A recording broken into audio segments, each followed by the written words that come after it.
साथी मित्रों जे रीतना राज्यसभाની અંદર દ્વિવર્ષીય ચૂંટણી યોજાવા જઈ રહી છે એમાં ગુજરાતની ફાળે આવી છે 4 સીટોની અંદર એક સીટ આદિવાસી એટલે જે ટ્રાઇબલ એરિયા માટે એમને અનામત સીટ જાહેર થઈ હતી। એમાં છોટાઉદેપુર જિલ્લાના મુકેશ રાઠવા એમને રાજ્યસભાની અંદર સાંસદ બનવા માટે ફોર્મ ભર્યું હતું। જે રીતના ભારતીય જનતા પાર્ટી એમને ટિકિટ આપતા પોતે ગાંધીનગર પોતાના જે પહેરવેશ સાથે પોતાના જે વાજિંત્રો ઓજારો સાથે ત્યાં ટીમલી ડાન્સ કરતા જોવા મળ્યા અને ક્યાંક ફોર્મ ભરતી વખતે છોટાઉદેપુર જિલ્લાના સાંસદ છે જસુભાઈ રાઠવા અને તમામ જે ભારતીય જનતા પાર્ટીના આગેવાનો તમામ જે નેતાઓ ત્યાં આપણને જોવા મળ્યા। તો મિત્રો અહીંયા ખુશીની વાત એ છે કે મુકેશ રાઠવા માત્ર 38 વર્ષના ઉંમરે જે લોકસભામાં સાંસદ એ પણ નાની ઉંમરમાં જે सांसद बनीने बताव्યું છે। જે રીતના ભારતીય જનતા પાર્ટી આદિવાસી વિસ્તારમાં વિકાસ કરવા માટે અને વિકાસને અર્થે ચાલી રહેલી ભારતીય જનતા પાર્ટી અત્યારે યુવાને આગળ કરીને ક્યાંક ને ક્યાંક પાર્ટી છે એ મજબૂત બની રહી છે। તો મિત્રો તમામ જે ઉમેદવારો 4 કેન્ડિડેટ રાજ્યસભાની અંદર સાંસદ બનવા માટે ફોર્મ ભર્યું હતું અને ક્યાંક ને ક્યાંક તમામ જે 4 ઉમેદવારો અહીંયા બિનહરીફ જાહેર થયા, કારણ કે એમની સામે ફોર્મ ભરવા માટે કોઈ પાર્ટી સામે નહોતી આવી, नहीं कांग्रेस नहीं आम आदमी पार्टी नहीं बाप पार्टी के पछी अन्य अदर कोई पार्टी एमनी साथे एमना विरुद्ध ऊभी रहवा माटे जे फॉर्म नथी भर्યું,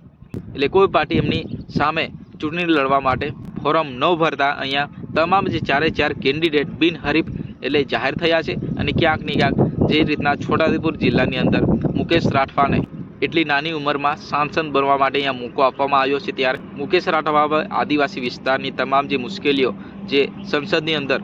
જે મુદ્દાઓની ચર્ચા કરશે અને ક્યાંક આદિવાસી વિસ્તારમાં ખરેખર વિકાસની જરૂર છે એ વિકાસ સંસદના ઉપલા ગૃહમાં જઈને જે રાજ્યસભામાં પોતાનો અવાજ ઉઠાવશે અને ક્યાંક ને ક્યાંક લોકોને પણ અહીંયા આશા અપેક્ષા છે કે ભાઈ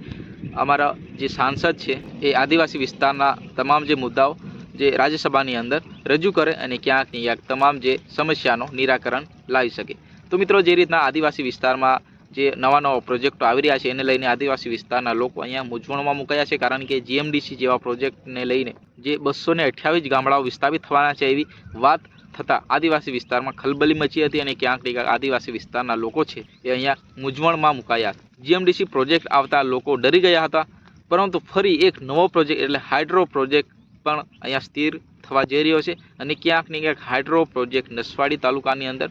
ફરી કમાડ તાલુકાની અંદર જે સર્વે ચાલી રહ્યું છે એને લઈને લોકો છે એ સરકારનો પણ અહીંયા વિરોધ કરી રહ્યા છે। પરંતુ જ્યારે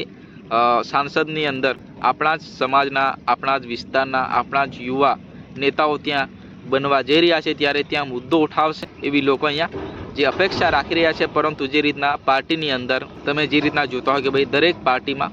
જતા જે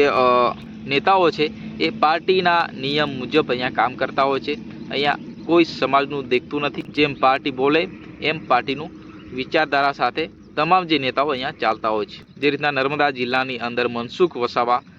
ભારતીય જનતા પાર્ટીની વાહ કરતા હોય છે, ત્યારે ચેતર વસાવા એના વિરુદ્ધ એના ખિલાફ લડવા માટે ઊભા રહી જતા હોય છે અને તમામ જે આદિવાસી વિસ્તારની સમસ્યાઓને લઈને એ પ્રશ્નો ઉજાગર કરતા હોય છે। મિત્રો અહીંયા જે રીતના મુકેશ રાઠવા રાજ્યસભાની અંદર સાંસદ બન્યા છે, હવે આદિવાસી વિસ્તારની સમસ્યાઓ ત્યાં રજૂ કરે અને ક્યાંક એનો નિકાલ લાવે એવી લોકોની આશા છે। પરંતુ જે રીતના મુકેશ રાઠવા શું કામ કરશે આગળ એ તો આવનારા દિવસોમાં ખબર પડશે। પરંતુ અહીંયા જે રીતના